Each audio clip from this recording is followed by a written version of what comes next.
क्या आप भारत के सबसे बड़े मदरसे का नाम जानते हैं?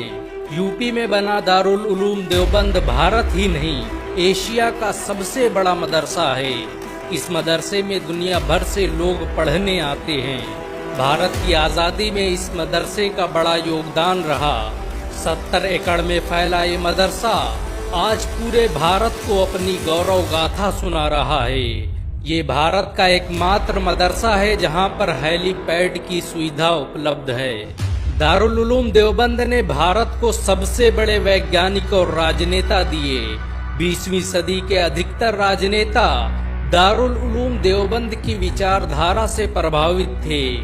All India Muslim personal law board के पहले जनरल सेक्रेटरी मिन्नतुल्लाह रहमानी दारुल उलूम देवबंद के ही छात्र थे। देश के पहले गृह मंत्री मौलाना उबैदुल्ला सिंधी ने दारुल उलूम देवबंद से ही शिक्षा हासिल की थी। दारुल उलूम देवबंद के संस्थापकों ने ही 1857 में अंग्रेजों के खिलाफ शामली में जंग लड़ी। इस युद्ध की अगुवाई मशहूर क्रांतिकारी इमदादुल्ला मुहाजिर मक्की कर रहे थे। अंग्रेजों के खिलाफ फतवा देने वाले मौलाना अशरफ अली थानवी दारुल उलूम देवबंद के ही छात्र थे। दारुल उलूम देवबंद की स्थापना मौलाना कासिम नानोतवी ने 30 मई 1866 को देवबंद में की थी। देवबंद की एक छोटी सी मस्जिद से शुरू हुआ ये मदरसा आज एशिया का सबसे बड़ा मदरसा बन चुका है। इस मदरसे के पहले छात्र महमूदुल हसन और पहले उस्ताद महमूद थे। दारुल उलूम देवबंद भारत का पहला मदरसा है जिसने डिग्री देने की परंपरा की शुरुआत की। 1875 में एक सम्मेलन में छात्रों को सबसे पहले डिग्रियां दी गईं, जिसके बाद ये परंपरा पूरे भारत में फैल गई। सन 1875 में ही इस मदरसे की पहली बिल्डिंग की बुनियाद रखी गई। दारुल उलूम देवबंद आज भारत ही नहीं एशिया का सबसे बड़ा मदरसा है। इस मदरसे ने उस वक्त हजारों मुफस्सिर, मुहद्दिस, मुफ्ती और आलिम पैदा किए जिस वक्त भारत में मुसलमानों को चुन चुन कर मारा जा रहा था। इस मदरसे ने कुछ ही सालों में इतने क्रांतिकारी पैदा कर दिए कि 1875 में अंग्रेज गवर्नर सर जॉन स्ट्रेची ने इस मदरसे की जांच के आदेश दे दिए। अंग्रेजों को डर था कि कहीं इस मदरसे की वजह से उनकी सल्तनत खतरे में न पड़ जाए। इस मदरसे की अहमियत का अंदाजा इस बात से लगाया जा सकता है कि अंग्रेजी खुफिया विभाग द्वारा दारुल उलूम देवबंद को भारत के सबसे बेहतरीन स्कूल होने का अवार्ड दिया गया। अंग्रेज अधिकारी सर जॉन पोमर ने तो यहाँ तक कह दिया कि इतना बेहतरीन स्कूल तो उसने इंग्लैंड में भी नहीं देखा।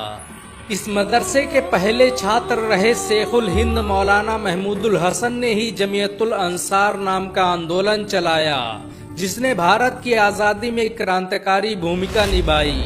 रेशमी रुमाल आंदोलन की शुरुआत करने वाले मौलाना उबैदुल्ला सिंधी दारुल उलूम देवबंद के ही छात्र थे। उन्होंने सुभाष चंद्र बोस के साथ मिलकर भारत की पहली अस्थायी सरकार की स्थापना की थी। वो आजाद हिंद सरकार में भारत के पहले गृह मंत्री भी थे। बहुत कम लोग जानते हैं कि रोलेट एक्ट कमीशन ने दारुल उलूम देवबंद को भारत का सबसे खतरनाक मदरसा बताया। उसने लिखा कि अगर इसे बंद नहीं किया गया तो भारत अंग्रेजों के हाथ से निकल जाएगा। भारत के सबसे बड़े मुस्लिम संगठन जमीयत उलमा हिंद की स्थापना दारुल उलूम देवबंद द्वारा ही की गई। दारुल उलूम देवबंद में पढ़ने वाले मुफ्ती किफायतुल्लाह जमीयत उलमा हिंद के पहले अध्यक्ष थे। बहुत कम लोग जानते हैं कि मौलाना कासिम नानोतवी ने दारुल उलूम देवबंद की स्थापना अंग्रेजों को भारत से निकालने के लिए की थी। इस मदरसे का मकसद देश में ऐसे नौजवानों को पैदा करना था जो भारत की आज़ादी में योगदान दे सके। आपको ये जानकर शायद हैरानी हो कि दारुल उलूम देवबंद के छात्र रहे मौलाना महमूदुल हसन ने ही 1920 में गांधी को महात्मा का लक़ब दिया। उनका ये नाम इतना मशहूर हुआ कि गांधी पूरी दुनिया में महात्मा गांधी के नाम से पुकारे जाने लगे। महमूदुल हसन ने ही हकीम अजमल खान के साथ मिलकर 1920 में जामिया मिलिया इस्लामिया यूनिवर्सिटी की स्थापना की थी। ताकि भारतीय शिक्षा तंत्र को अंग्रेजों के चंगुल से आजाद करवाया जा सके। आपको ये जानकर शायद हैरानी हो कि दारुल उलूम देवबंद में दुनिया के सबसे बड़े इस्लामिक एंट्रेंस एग्जाम का आयोजन किया जाता है। इस एग्जाम में हर साल 20,000 से अधिक छात्र शामिल होते हैं। दारुल उलूम देवबंद में हजारों लोग रहकर शिक्षा हासिल करते हैं। इस मदरसे में हर साल करोड़ों रुपये खर्च होते हैं और इसका पूरा खर्च मुसलमान उठाते हैं। दारुल उलूम देवबंद ने भारत में इस्लाम को फैलाने में बड़ा बुनियादी किरदार अदा किया। इस मदरसे ने दुनिया में सबसे ज्यादा आलिम और शिक्षाविद पैदा किए। तबलीगी जमात की स्थापना करने वाले मौलाना इलियास दारुल उलूम देवबंद के ही छात्र थे। देवबंद की कोख से जन्मी तबलीगी जमात आज दुनिया का सबसे बड़ा धार्मिक संगठन बन चुकी है। इसमें जुड़ने वालों की संख्या 20 करोड़ से अधिक है। अमेरिका से लेकर रूस, जापान, इंडोनेशिया और फ्रांस के हर शहर में इसकी शाखाएं फैली हुई हैं। दुनिया के 150 से अधिक देशों में तबलीगी जमात के लोग मौजूद हैं। दारुल उलूम देवबंद भारत का पहला स्कूल था जिसने अंग्रेजों के खिलाफ अंतर्राष्ट्रीय स्तर पर आवाज उठाई। इस मदरसे ने अफगानिस्तान, तुर्की, सऊदी अरब और ईरान में ऐसे लोग तैयार किए जिन्होंने भारत की आजादी में बड़ी भूमिका निभाई।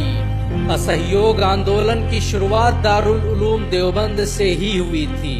1916 में शेखुल हिंद ने तुर्की के युद्ध मंत्री अनवर पाशा के साथ मिलकर भारत को आजाद करने की जो योजना बनाई, उसने भारत से अंग्रेजी सल्तनत को उखाड़ फेंका। दारुल उलूम देवबंद द्वारा चलाए गए इस आंदोलन के बारे में सर रोलेट ने लिखा कि ऐसी रणनीति को देखकर ब्रिटिश हुकूमत हक्का बक्का रह गई। दारुल उलूम देवबंद ने भारत के लिए जो किया वो आज तक कोई नहीं कर पाया। उड़ीसा के गवर्नर विशंभर नाथ पांडे के मुताबिक ये मदरसा अपने आप में एक देश था। अगर ये न होता तो भारत कभी आजाद न होता।